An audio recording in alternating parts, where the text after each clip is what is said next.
tengo tres temas aquí para empezar el primer día. Primero, ¿existe el Estado o no? Todo el mundo dirá, ¿cómo está loco? ¿Cómo no va a existir el Estado? Yo digo que no existe. A ver si me explico. No existe fuera de las personas que lo componen. Es decir, el Estado está compuesto de personas, no hay ningún Estado.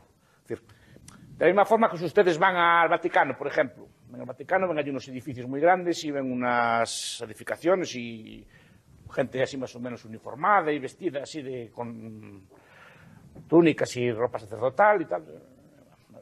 ¿Qué es esto? Decimos, estos son los representantes de Dios en la tierra. A ver si me explico. Ven allí todo un aparato. Pero vamos a ver. En el Estado pasa algo semejante. Vemos edificios, cárceles, cuarteles, juzgados, escuelas, etc. ¿Y qué es todo esto? Pues son los representantes del Estado en la tierra. No sé si me explico. Que yo sepa, yo soy creyente, pero yo no conozco ningún creyente que derive la existencia de Dios de que haya todos esos edificios, esas cosas, ¿no? Es decir, los argumentos teológicos a favor de Dios o en contra de Dios son, pues, el argumento Kalam, el argumento ontológico, son argumentos filosóficos para discutir si Dios existe o no. Pero no que haya edificios y gente que diga que es el representante en la tierra, eso deriva en que haya Dios, no sé si me explico. O sea, yo creo en él, pero por otros argumentos, no porque haya edificios y gente que diga que representa a Dios en la tierra. Lo mismo pasa con lo que llaman Estado. Es decir, hay edificios, hay cárceles, hay cuarteles, hay todo tipo de edificios y gente uniformada y gente armada y tal, que dice que se representan a Dios en la tierra. Pues, bien, igual que Dios, más o menos estoy cierto que existe, estoy seguro que el Estado no existe. ¿En qué sentido? Que se representa a través de símbolos. Es una representación ficticia colectiva. Y estoy hablando del Estado moderno, no del poder político, que es otro aspecto que después enfatizaremos. Es decir, el Estado, es decir, hoy en día nadie le paga impuestos a Otto Molina. Nadie quiere pagar impuestos a Otto Molina, nadie le pagaría impuestos a Valdizón, a Colón, a Sandra Torres, a Ozuri Ríos o cualquiera de los candidatos. Es decir, gente se los paga a Guatemala. Pero Guatemala, yo nunca vi a Guatemala, igual que nunca vi a España, nunca vi a Galicia, no tengo ninguna foto de ellos, no tengo un retrato de cómo son. Entonces, ¿cómo se representan? Con símbolos. Símbolos, básicamente, son trozos de tela pintado, que cada uno interpreta esos trozos de tela como algo sagrado. Igual que las religiones, pues, trozos de madera o así, pues también dan valor simbólico. Las religiones le dan a los trozos de tela, pues es la bandera, si son unos colores la bandera de España, si otros colores la bandera de Galicia, si otros colores la bandera de Guatemala, si tiene otros dibujos y tal. Normalmente representan con algún tipo de animal, casi siempre, por unos estados, casi siempre, menos en Guatemala, creo que es una excepción, o Venezuela, casi siempre animales de presa. Es decir, siempre son lobos, perdón, son leones, perros así tal, osos o águilas, son animales de presa, para representar el Estado, o lo representan con músicas, con partituras. Y partituras en algunos casos acompañadas de algún tipo de poema o frase que hay que cantar y recitar, en ese tipo de cosas. Es la forma de visualizar el Estado. Después, también con algunos países ponen símbolos, Marián, Tío Sam, John Bull, bueno, ponen así símbolos, animales como de cartulina para dibujar así, para representar y personalizar algo inexistente como es el Estado. Lo que existe realmente es un grupo de personas organizadas que quitan tributo al resto y después lo gastan ellos, como ellos entienden pertinente. Eso es el Estado. Siempre fue el Estado así. ¿Qué pasa? Que ahora el cambio sustancial es que pasamos de que el poder, el que quitaba los tributos, era una persona y se veía bien allí, que era un rey, que era un faraón, que era un zar, ¿no? Que era un califa, se miraba allí el califa pues todo gordo, con su turbante, tumbado en cómodos butacones, con mucha gente a servirle comida y cosas por el estilo. Un rey con su corona, con sus armiños y sus mantos, sus cosas así. Eso representaba... Pero se veía que era una persona quien cobraba los tributos. Después los gastaba él como quería y los repartía. Pagar tributos a un ente abstracto e imaginario. Lo explica, por eso le di el libro que le gusta tanto al señor Pablo Velázquez, Las comunidades imaginadas, que es el de Benedict Anderson. Está en inglés y está traducido al castellano. Cómo se construye un ente imaginario. llamado Estado al cual le pagamos tributos. ¿Por qué le pagamos tributos al ente imaginario? Porque es más fácil pagarle tributos al ente imaginario que pagar solo a una persona. Cuando hay una persona, sale lo que llamamos conciencia de clase. Es decir, que pagamos tributos, de acuerdo, pero no más allá de un punto. Porque hay una revuelta fiscal, porque sabemos que va para una persona y vemos a la persona allí toda gorda, toda opulenta, toda quitando nuestro dinero y gastándolo en palacios, en grandes comilonas, en grandes fiestas y grandes cosas así. Entonces la gente se resiste a pagar. Es mucho más hábil para pagar impuestos crear algo abstracto, algo imaginario. Y eso sí, dotado todo ello de los atributos que antes tenía la divinidad.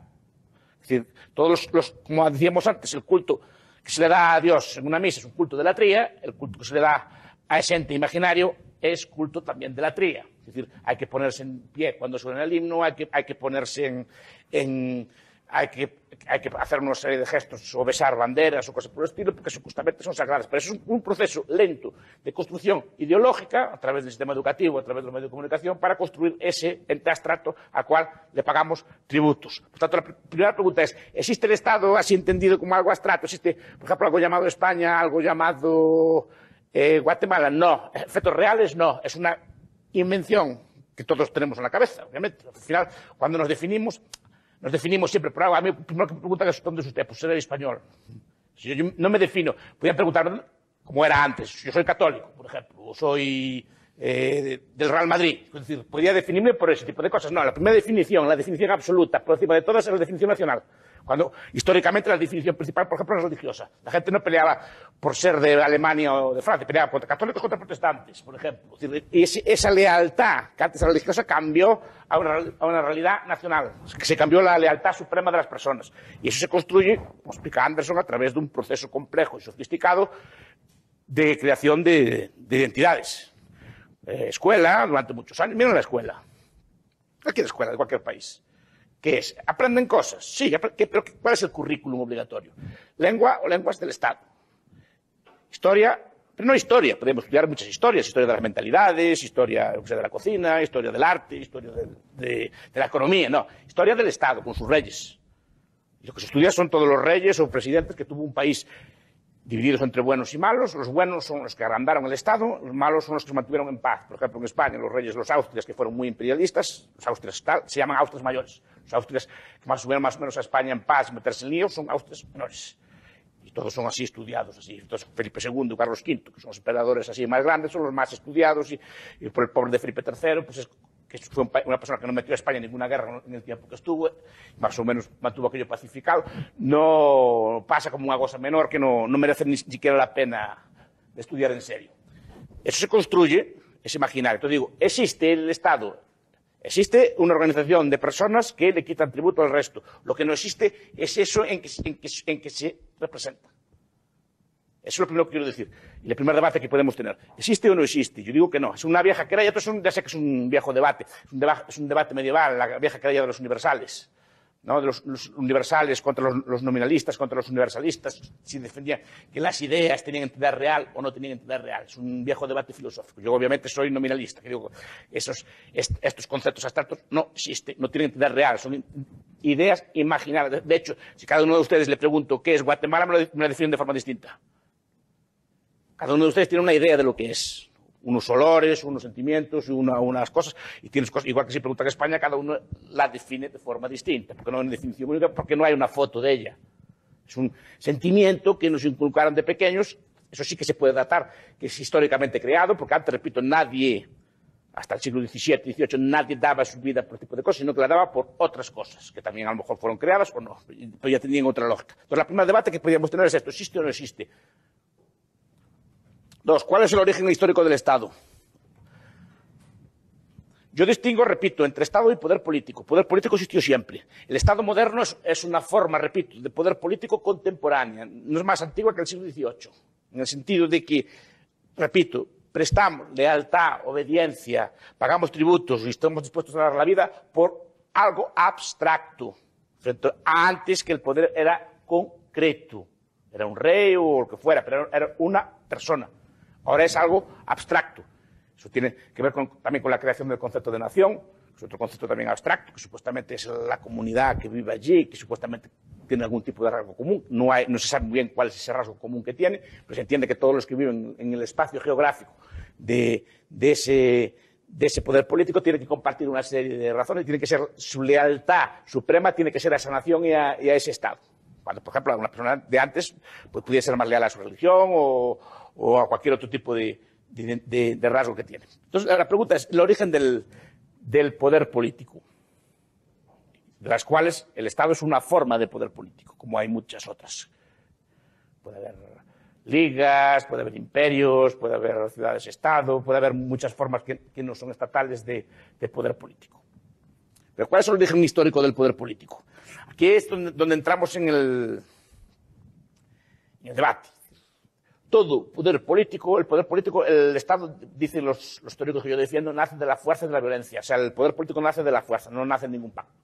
Sé que hay discusiones, hasta los antropólogos que hablan de los grandes hombres, y así que respeto, se trae un despacho de antropólogos. Yo me inclino por la tesis de Robert Carneiro, la teoría del origen del Estado, está en internet si lo quieren, que es un antropólogo y dice que el Estado nace del encapsulamiento. Es decir, grupos de bandidos armados encapsulan una zona, un valle normalmente, donde la gente no puede escapar. Y normalmente los bandidos antiguos, que eran normalmente ganaderos o gente que iba a caballo, pues normalmente dominaban a los sedentarios, a los ganaderos. Normalmente también la gente de arriba de las montañas abusaba de los que estaban abajo, porque llegaban, saqueaban y subían y arriba ya no podían subir los otros. Entonces, históricamente aquellos bandidos pues iban y saqueaban a los que pillaban por delante y marchaban. Hasta que uno de ellos, dice Carneiro, no lo dice así como lo digo yo, pero bueno, dice Carneiro, espera, ¿para qué vamos a dar toda la vida corriendo por ahí? Vamos, conquistamos a los campesinos y ponemos a esos campesinos a trabajar para nosotros. Pues dicho y hecho. A esa banda lo que se le ocurre es, llegan allí, como están mejor armados, están a caballo, están organizados, todo tipo de cosas así, conquistan a los campesinos y les dicen a los campesinos, a partir de hoy vais a pagar el 10% de lo que ganéis. De todo lo que tengáis, el 10% para mí. El 10% es el tributo histórico.